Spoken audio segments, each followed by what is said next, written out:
Dominica is a small mountainous island in the Lesser Antilles. With the highest concentration of live volcanoes in the world, it's a densely forested island and one of the wettest in the Caribbean. Hurricanes and extreme rainfall events have been known to lead to land slippage and landslides, which pose some of the greatest challenges to residents on the island, leading to limited access, loss of land, and loss of life.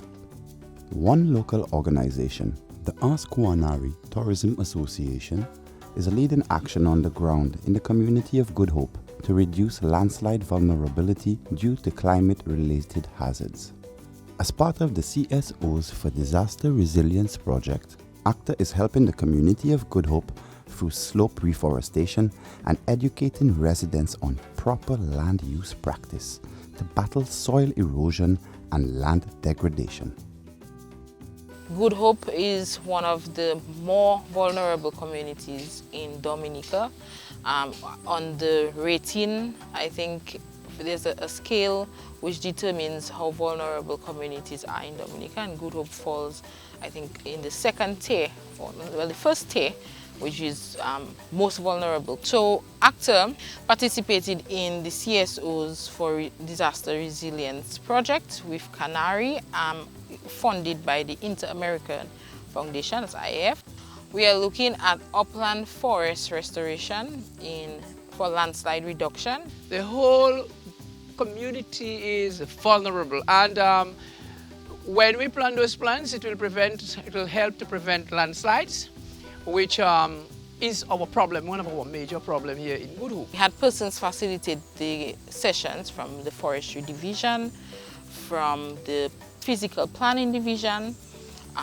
For the farmers, we used a local extension officer and giving them tips on how to adapt to the changing climate and how to plant, and that would become very important for the whole project, which the main focus was equipping the farmers with the various plants that they would need to help to reduce their vulnerability. Some of the plants would include things like vetiver, cocoa, breadnut, pomsite, tamarind, palm trees, and so on. So these types of plants, their root structure, their root system helps them to be able to hold the soil very well.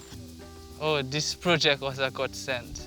It's been amazing because I've learned a lot about how to protect my land and protect land slippage.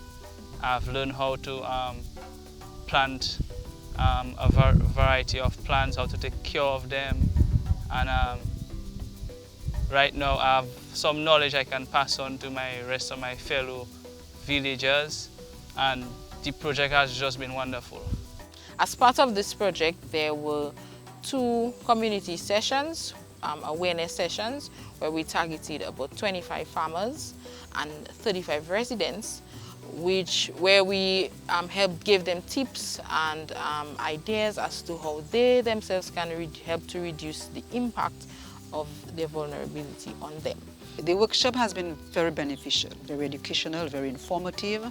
We learned of the different types of trees. They really gave us that information, taught us which plants we should plant on ridges, close to rivers, on hills, and so that the soil can be more stable. This project was a rather interesting one. This type of project is something that we can actually build on, to see how we can monitor with the persons that we engaged in Good Hope or the beneficiaries, and even look at how they can benefit in terms of economic benefits from that project, how they can sell those fruit, how they can process this produce into added value products.